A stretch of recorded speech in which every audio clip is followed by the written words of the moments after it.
प्यारे दोस्तों, तबूक मदीना और शाम के दरमियान एक मुकाम का नाम है जो मदीना से 14 मंजिल दूर है। बज़ मोरखीन का कौल है कि तबूक एक किले का नाम है और काफ़ी मोरखीन का ये कहना है कि तबूक एक चश्मे का नाम है। मुमकिन है ये सब बातें मौजूद हों। मक्का बहुत मुश्किलों से फतेह करने के बाद अब पूरे सऊदी अरब के लोगों को ये पता चल गया था कि हजरत मोहम्मद ही अल्लाह के भेजे गए रसूल हैं और मोहम्मद अल्लाह के आखिरी पैगम्बर हैं। जिसके बाद बहुत तेजी से पूरे अरब के लोग इस्लाम की तरफ आने लगे, इस्लाम को कबूल करने लगे और ये इस्लामिक एम्पायर पूरे अरब में फैलने लगी। अब मुसलमानों के लिए पूरे अरब में कोई खतरा मिसाल नहीं था, लेकिन अरब से बाहर पूरे वर्ल्ड की सुपर पावर रोमन एम्पायर अरबों को कामयाब होते देखकर या फिर उन्हें मिलते जुलते देखकर बिल्कुल भी खुश नहीं थी, जिसकी वजूहात से पूरी दुनिया में ये बातें फैलने लगी कि बहुत ही जल्द रोमन एम्पायर मुसलमानों के ऊपर हमला करने वाली है और उन्हें नुकसान पहुंचाने वाली है, ताकि वो रोमन एम्पायर सब अरबों को यूनाइट होने से रोक सके। कुछ लोगों ने कहा कि रोमांस 40,000 और बाज़ लोगों ने कहा कि पूरे 1 लाख की फौज लेकर रोमांस मुसलमानों की तरफ बढ़ रहे हैं। जब इस बात का मुसलमानों को पता चला तब से वो होशियार होने लग गए, यानी हर वक्त हर समय अलर्ट होने लग गए। मुसलमानों को पूरा इल्म था कि वो किसी भी वक्त हम पर हमला कर सकते हैं। इस बात को लेकर वो हर कोने और गोशे में खबरदार होने लगे। तो आखिर हजरत मोहम्मद ने हिजरत के 9 साल बाद रोमन एम्पायर से जंग करने का ऐलान कर दिया और उनके खिलाफ अरबों की एक फौज जमा करना शुरू कर दिया था। अरब कौम को ताकतवर बनाने में या उन्हें ज़ईन बनाने में मुकम्मल काम हुजूर पाक का था। दोस्तों, इससे पहले जब भी हजरत मोहम्मद सल्लल्लाहु अलैहि वसल्लम किसी भी सल्तनत के ऊपर या फिर इलाके पर हमला करते तो जंग से पहले किसी को भी ये नहीं बताते कि वो किस पर हमला कर रहे हैं। अब हालात इतने डेंजर हो चुके थे कि आप सल्लल्लाहु अलैहि वसल्लम ने पहले से ही पूरे अरब के मुसलमानों को ये बता दिया था कि हम पूरे वर्ल्ड की सुपर पावर रोमन एम्पायर से जंग करने जा रहे हैं और उन्हें शिकस्त देने वाले हैं और सब मुसलमानों का इस जंग में शरीक होना फर्ज है और जो मुसलमान हमारे साथ इस जंग में शरीक नहीं होगा या फिर हमारा साथ नहीं देगा उसे मुनाफिक करार देकर यहाँ से निकाल दिया जाएगा। रोमन एम्पायर इससे कुछ ही अरसा पहले पर्शियन एम्पायर को शिकस्त देकर उन्हें मुकम्मल खत्म करके इस पूरे वर्ल्ड की सुपर पावर बन चुकी थी। रोमन एम्पायर एक ऐसी पावर थी जिसे कोई भी हरा नहीं सकता था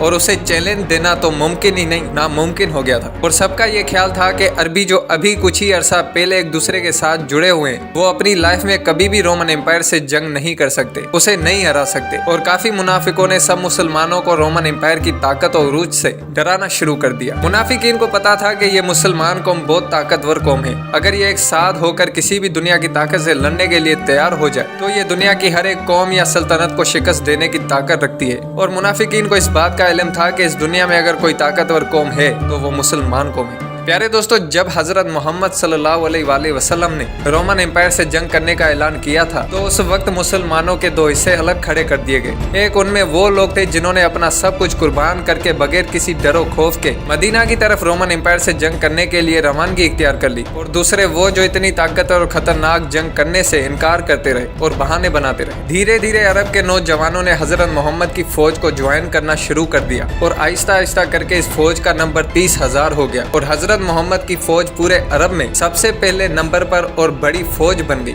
लेकिन इतनी बड़ी फौज को संभालना कोई आसान काम नहीं था। यारे दोस्तों, कहा जाता है कि ये जंग जब लगी तब सूरज की तपिश बहुत गर्म थी और अरब की सेरा बहुत खुश्क थी और उस वक्त उस सूरज की तपिश की गर्म हवाओं में काफी लोग उस फौज में शहीद हो गए। लेकिन मजबूरन हजरत मोहम्मद की फौज को ये जंग किसी भी सूरत और हाल में करनी पड़ गई। दुनिया में कोई ऐसा इलाका नहीं और न ही ऐसा कोई मुल्क है जो अरब की गर्मी के सामने खड़ा हो सके। कहा जाता है कि पूरी दुनिया में इतनी गर्मी नहीं पाई जाती जितनी अरब में पाई जाती है। दोस्तों, जब अरब में सूरज की गर्मी का कहर फैलने लगा तो उस वक्त हजरत मोहम्मद की फौज के मुजाहिदीन के लिए सवारी और सामान जंग का इंतजाम करना एक बड़ा ही कठिन मुरहला था, क्योंकि लोग कहत की वजह से इंतहाई मफलूक हाल और परेशान थे। इसलिए हुजूर पाक सल्लल्लाहु अलैहि वसल्लम ने तमाम कबाइल अरब से फौजें और माली इमदाद तलब फरमाई और इस तरह इस्लाम में किसी गरीब को खैर सदका देने के लिए या उसके लिए चंदा इकट्ठा करने की सुन्नत कायम हुई। अब मुसलमान सब एक होकर रोमन एम्पायर से लड़ने के लिए आगे बढ़ते रहे। धीरे धीरे वो चलते गए। यूं चलते चलते मुसलमानों की फौज को 15 से 20 दिन हो गए और आखिरकार मुसलमान रोमन एम्पायर के बॉर्डर के करीब पहुंच गए और अरब के मुसलमानों ने